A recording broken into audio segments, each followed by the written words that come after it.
northern Africa, and there is the Asiatic lion, which is found in Asia, but never in the same areas as the tiger. Now, African lions are classed as vulnerable in the wild, but they are actually the most common out of lion species.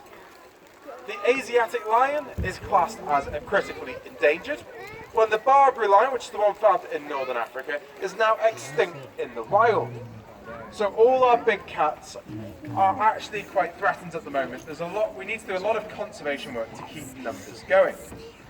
And we use our cats here, especially our tigers, as they're a non-breeding pair, as a chance for us to let you guys see tigers and see how awesome they are, and know that to be involved in conservation. Now, as Khan is here, we're going to do a bit of a training session with him. And as we do that training session, I'm going to tell you what Amy is doing. And when they do it, we give them an item as a reward. When they don't do it, as Khan has demonstrated perfectly now, we don't force him into doing it, we don't punish him, we let him do what he wants to do. And as you can, there we go. And as you can see, Khan isn't locked here, he's got the whole field, yard and den to go, so he is not forced into this training session, he can go where he pleases. And the other thing with training sessions is that might look quite fun to watch, and it did, and it is a good sight, brilliant first opportunity, at all. That was to get him used to having an injection.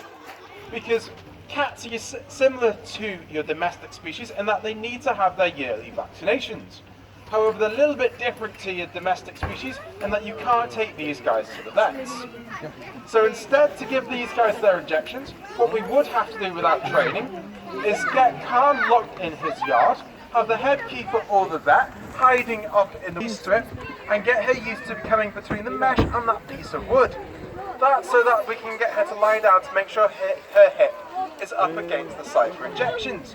But all the training that we do is done at the cat's pace. If they don't want to do something or they're not happy, that's fine. We take everything at their pace. And a perfect example of that is our lions.